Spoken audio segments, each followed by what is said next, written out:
Hi, good afternoon, everyone. I'm Dr. Mallia-Parfitt, one of the software development consultants here at Unity, and I'm welcoming you to the Digital Twins for Sustainability and Built Environment session here as part of Unity for Humanities 2022.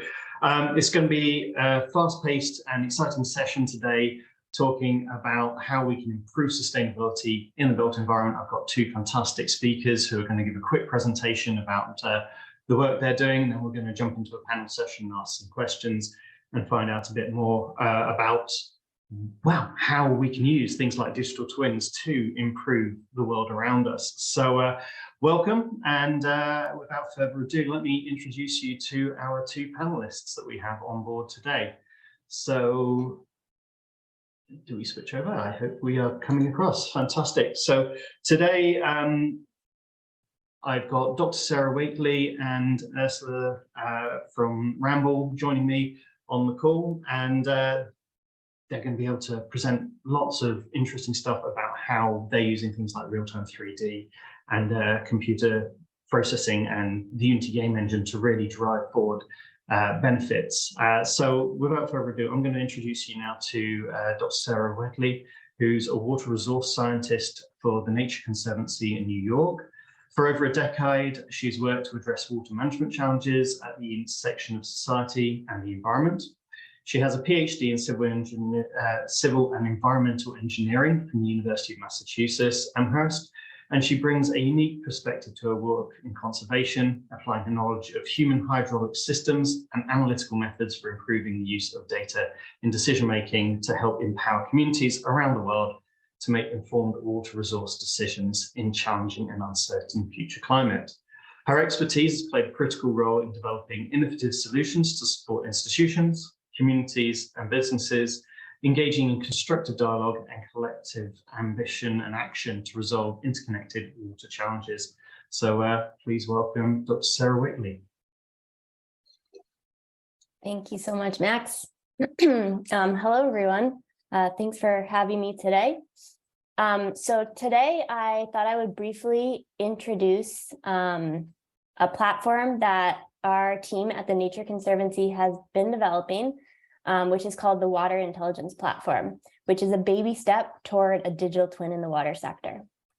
The purpose of the Water Intelligence Platform is to provide a space for critical stakeholders to be able to learn from each other, investigate water issues in their communities, connect around their shared interests and concerns, and be able to build trust around issues related to water.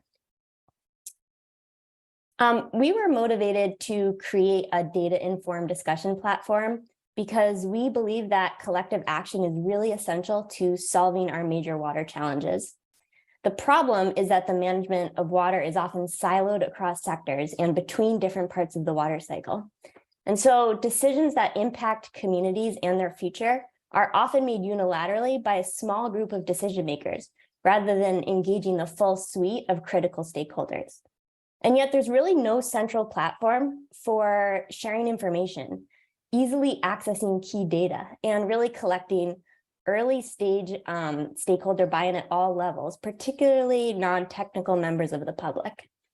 And this lack of a common platform to support community-based decisions so that all water present in the system is accounted for is a barrier to collective action and our ability to address the looming water crisis. Digital twins really have the potential to transform how stakeholders interact, how decisions are made, and how resilient our systems ultimately are to future change. Having that immersive environment where stakeholders can visualize data in a user-friendly and interactive way, be able to engage communities, and better leverage models and data sets can accelerate collective creation of actionable, innovative solutions for clean water around the world. And the Water Intelligence Platform is a small step toward adopting a digital twin solution. The platform that we developed uses 3 technologies to help communities of stakeholders engage, build trust, and solve their water challenges, including a 3D interactive data visualization for exploring a watershed, collaboration forum and networking opportunities, and a virtual chatbot assistant, which is a fish named Finn, who helps users be able to easily find the water resources data they need to inform their conversations. And Unity helped us design and build the interactive data visualization on the platform, which allows users to easily visualize land, water use, and water quality data. And this shared understanding is ultimately what leads to more constructive and inclusive discourse around our water challenges.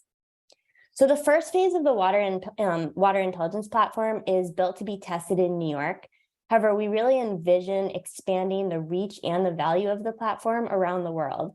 And we're currently scoping projects with the Latin America Water Funds Network and TNC India's Open Knowledge Collective for fresh water.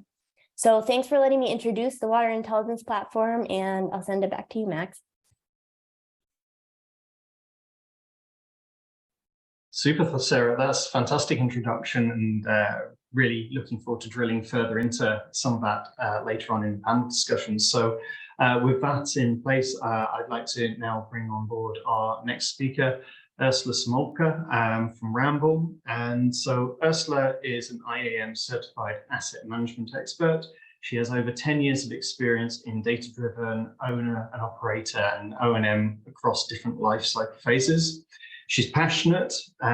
She's a passionate advocate of strategic asset management and digital technologies, really critical in the world that we live in these days, and how that can help drive cost-effective, safe, and agile offshore wind business operations. So really looking forward to the renewables aspect of this. So without further ado, Ursula, please take it away. Thank you very much, Max, for this introduction and letting me introduce also what we are working against at a company that is called Ramble. It's a company that is providing world-leading consultancy in the space of offshore wind. And our experts are really kind of the driving even this new builds in offshore wind, because we need so much more renewable resources to continue our lifestyle as we used to, but in a sustainable way. So we are globally active and deal with about 70% of the global offshore wind farms, as we have been the designers of these assets that are now up to be operational for about 25 to 30 years across the globe. And they are really becoming vital for also the ambitions, the sustainability and net zero ambitions that we have on a global scale. And it's at the one point in time, it's a challenge to build them, but my advocacy is around that we have to think before even we build it, that we need to keep them up and running in an efficient way for such a long time, and also being able to build a workforce around it and take those smart decisions that allow us to have really affordable and clean energy for the next generations to come. So I have decided to simply show you two examples from our recently running projects with digital twins with already existing assets. And the first one is bringing us to Europe, to the North Sea. It is a wind farm that has been operational since 2019, is one of the larger ones, meaning that they have machines that are 7 megawatt above. So one machine, and a wind farm is usually constituted of 100 alike structures with 1 or 2 substations, and usually located far from shore. It means that we have created energy hubs that are really remote and placed in a harsh environment for 30 years, which you really want to ensure that they have the most uptime that you could get from them with as little human offshore interaction as possible. And you can see immediately the challenge that arises also from this remoteness is that any incident that occurs is potentially a huge risk to the entire business case of the project. In this case, we were simply challenged that there were some incidents during fabrication that could not be corrected. So the structures have been established offshore.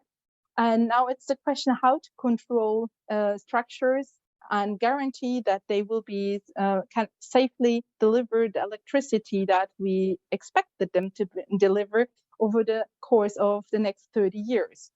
And this is where the digital twin technology comes in with its strengths, that it's tied to design understanding. So having a simulation engine in the background, understanding the deep physics of the progression of potential stresses and creating cracks, and in essence, at the end, delivering an insight of the structure without the need to visit it.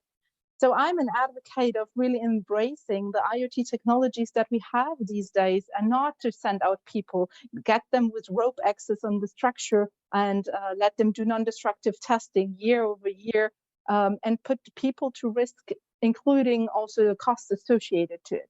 So we can do so much better with digital twin technology. And here you can see that we have secured at least 5 years of further operation before we need to go and check once more physically to inform the predictions of the digital twin model. And we are continuously monitoring that wind farm, and by that actively contributing simply that people can stay on shore, but the electricity will still come to the households. The next example is the extended lifetime of jackets. As I said, again, a remote asset. This time it's the Baltic Sea. It is 70 alike structures. Some of them have suffered excessive loading simply because of the site conditions that was not foreseeable and could not have been prevented. And again, we would like to operate these structures as long as possible. It's the most sustainable thing that you can do. Once you have built it, just keep it running as long as possible. So again, we created a digital twin of those specific assets that were affected by using real-time data coming in continuously from the site, informing the simulation models that would sit in the computers at the control room and inform about the potential inspection regimes that need to be employed. Meaning, again, feeding it to a 3D model with Unity products, it allows a quick visualization where to spend your time on. The technicians that really need to go out there and do their final checks, they know exactly which hotspots matter, how much time they should be spending on. And this is, again, a direct action towards saving money, but at the same time, also a contribution to HSE, reducing human offshore time, reducing the number of site visits that would again emit CO2. So all in all, we have here an example that we think is absolutely the future to embrace. Simply bring the site to onshore, to the office, instead of going and fix things offshore. Thank you very much. That would be my examples, and handing back over to Max. So that was fantastic. So digital twins for predictive maintenance, digital twins for energy security, digital twins for being able to predict how life cycles of objects might be improved or be sustained for longer to increase the operational lifetime. So there's some really interesting potential in here. So I'm going to bring back both Sarah and Ursula to join me now in a panel session. So hopefully they'll pop up either side of me. Oh, there we go, both off. That's fantastic. So we're just going to do some open Q&As, just because there's been some interesting feedback and questions coming in from the audience. And I think we'll tackle the big one first. So with the ambition for sort of driving towards things like carbon neutrality and net zero, within the built environment, what, in your opinion, is going to be sort of the biggest challenge? What's the biggest hurdle in order to deliver on these targets? And I think we'll start with Sarah on that one, if we may. Yeah, sure. So I guess from where I sit, thinking a lot about water, I think that the climate crisis is primarily a water crisis. I mean, we see the impacts through more intense, frequent, and extreme rain events and flooding, rising sea levels, wildfires, and droughts. And sustainable water management is central to building resilience of societies and ecosystems, and actually being able to reduce carbon emissions. I think one of the greatest challenges to achieving sustainable water management and being able to address some of our global water challenges I think at this point is really widely accepted in the water community is the need for collaborative leadership. So in other words, we really need bold leaders that act intentionally and engage all stakeholders in pursuit of a more holistic, sustainable, and inclusive approach to managing our water resources. And so one of the goals of the Water Intelligence Platform that I talked about already is to support bold leaders to take action and be able to break down these barriers among all stakeholders who influence and are influenced by management of water resources. So community and business leaders, industries, farmers, environmental advocates, policymakers, and many others who all play a really important role in our quest to secure a sustainable water future for everyone. So I guess to summarize, I think sustainable water management is really essential for the ambition and drive toward net zero. And one of the biggest challenges associated with that, and I would also say one of the biggest opportunities toward achieving sustainable water management is being able to empower bold leaders and support collaborative leadership. I think that's a really critical point you hit upon there. It's making sure that we're driving from the top for the benefit of all, rather than trying to just take individual projects. And it's admirable to take individual projects, but if we have the leadership in place and we have the global vision, the global drive, I think that's going to make it a lot easier for everyone to come behind. So really valid points. I'm going to pose the same question to Ursula now. Where do you see your biggest challenges are within the renewables side, and how are you driving towards sort of net carbon in your construction? I'm fully endorsing what Sarah just mentioned on the example of water. If I bring this into the world of, let's say, renewable energy sources, then it is the same picture that we have a lot of technology that is already available, but we as humans seem to be sometimes rather slow to pick up on these, pick up with the organizational structures and connect to each other. So I think technologies like immersive 3D, tools like provided also through Unity are enablers to connect people back and to see the line of sight of the decision makers from very high taking decisions. We want to become net zero, but then how do you make it happen down to the low levels where decision needs to be taken? For example, the technician being in an offshore wind farm and trying to decide, is it now important to fix this screw? Should I spend time on that? Yes or no? And to communicate this through, I think such tools are instrumental to achieve also the change and transformation in the organizations, how we interact, how we talk to each other, how we communicate the same goals and ambitions, eventually leading to the fact that we can pull on one string and plan for the long term instead of just firefighting in our own silos. Fantastic. Yeah, right. How do we make these things understandable to the masses? Too long, my background is construction. We've spent the last 100 years drawing things on pieces of paper and presenting the 3D world in a 2D way.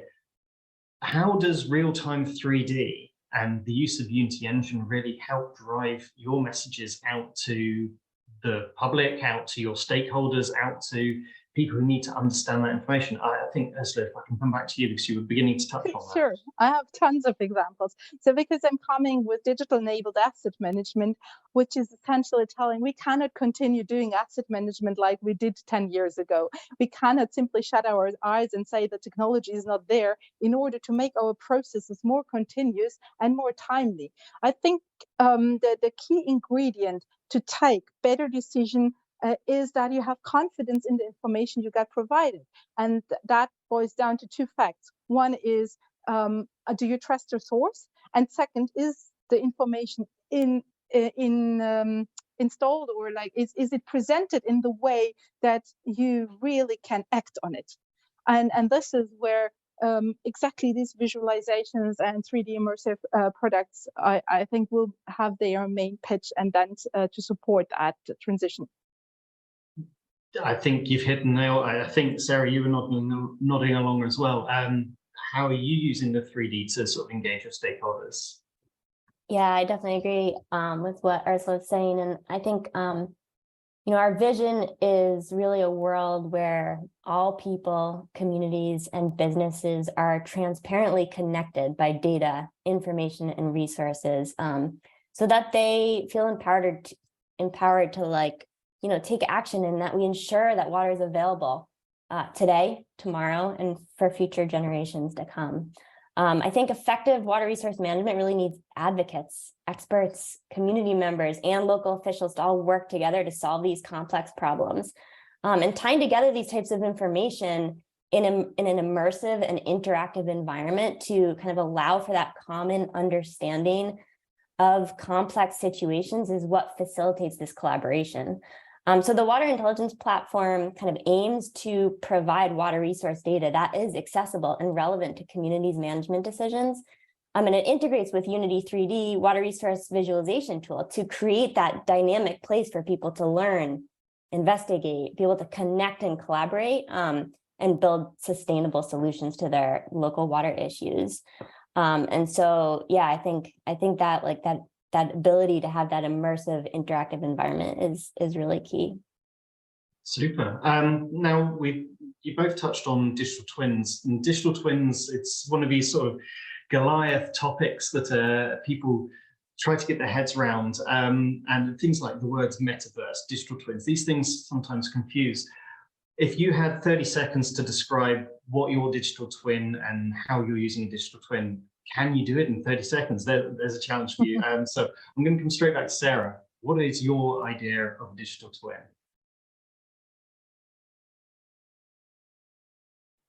So I think that a digital twin is, it takes a step beyond what traditionally is used in the water sector, where we're pulling in to get, simulation and optimization models, and they're being done by someone, an expert sitting behind a desk, and it's not that kind of like interactive, immersive experience. And so that's kind of like how I would target kind of the difference in where things are going and how we can move to becoming, more inclusive, more collaborative. I would say there's maybe 3 things, if I can talk about this in 30 seconds, that that kind of stand out to me. And it's the ability to really engage communities with remote collaboration, which has become even more important during the pandemic.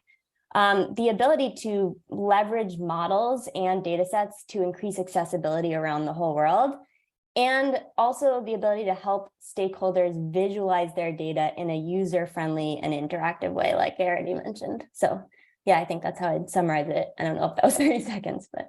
No, awesome. And you touched on something there, and I think Ursula was nodding along. The whole idea about remote collaboration and getting that expert off-site but on-site remotely. Ursula, how would you describe your usage of digital twins? Thanks, Max, for this question, because it's these days it's really confusing because a lot of things are called digital twin. And I don't want to go down it, but what is truly a digital twin and what is not? What is clear to me that we have a very unique power by connecting any visualizations that we have back to a simulation environment. It means for me that simulation environment allows you to test things that you would not dare in reality, and by that have a scenario, an outcome, or a forecast that you can take then your decisions upon. And the better your representation of reality is, the better then also your predictions will be, the higher confidence, the faster you will be able to take the decision and make it actionable and follow up on it. So I think for me, the core of digital twin technology is absolutely the simulation power, that we can somehow immerse the reality into a computer and allow people to interact with it and test it as if it would be real. That's fantastic. So coming at it from 2 different sides, but all about the same thing. At the core of it is data. If we haven't got the right data at the right time with the right level of information, digital twins aren't going to help us. But if we have that right information, we can start looking at how we're going to predict things, how we're going to interact, and how we're going to understand. One of the things, and I'd love this session to be half hour longer, because I think you could both really pick up on, say, the educational aspect as well. How do we train the future generations about sustainability in the built environment? Let me just try and summarize, just because we're coming towards the end of our session now. So it's been fantastic to hear from both our panelists today on how they're working to improve the built environment, and critically how they're using innovative technology and development to drive that sort of momentum and understanding. I find it truly amazing to see how the Unity platform is helping lift the capability of this digital transformation, how it's enhancing understanding of very complex data sets for organizations, and not just for technical people, for non-technical users as well, giving that understanding, being able to go out and really interrogate that information in a way that makes sense to them. And this is the power of things like digital twins underpinned by real-time 3D from Unity. So it's great to see these barriers to adoption just falling away. And with the advent of this information and the capability of visualizations, being able to also distribute it across any device, whether it's someone on a computer, someone on a tablet, say an augmented reality device out on site, so they get that real-time information. It's just really amazing what can be done now with this real-time 3D for the construction and built environment sectors. Public are able to engage with the environment around them in more positive ways. So with Sarah talking about the Water Conservancy, being able to understand what the assets are around them and how you can help improve the environment. Yeah, there's some really cool stuff there as well. And the use of digital twins for building owners and operators, being able to understand performance and where there might be efficiency savings, and equally where greater understanding of their data can help underpin better decision making to reduce waste, improve efficiencies, reduce the amount of carbon burnt or consumed within the life cycle of a project. And yeah, it is amazing to me. So I want to bring two panelists back on screen right now. And I just want to say a huge thank you to Dr. Sarah Wetley and Ursula Smollett for joining us today, because it's been fantastic hearing from both your points of view, fantastic from hearing how it's being utilized from conservation through business planning. But yeah, thank you. Do you have any final thoughts on, say, where you're seeing digital twins and real-time 3D going for you in the future? So, Sarah. Yeah, so I think I mentioned briefly, we are really interested in taking the work that we've done and moving it beyond New York State and thinking about how it applies globally, how we can help people engage dynamically in online communities and really take advantage of the digital visualization platform to meet the stated needs of stakeholders. So yeah, I'm looking forward to it. That's fantastic. And Ursula, same question to yourself. How do you see the future? Max, I will pick up on something that you said. I really liked this role of bridging or building a bridge. We have on the one hand side the guys who are really techy and build the machine learning models and build the differential equations. And then we have those who are users and really have a sense of what they need. And we need the technology to connect these two people and make it easy to democratize also. And where are we going also as a society? Are we taking decisions only based on cost? Or are we also immersing the environmental impact? Or are we also taking care of carbon dioxide emissions? And we need a technology that allows us to discuss together and find new ways forward. And this is, I think, what will be the future, that we have many more stakeholders engaged in this process.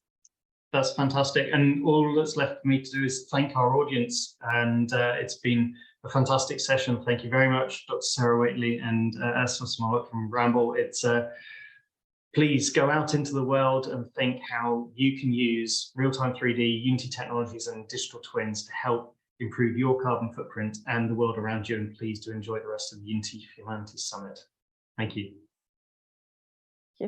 Thanks.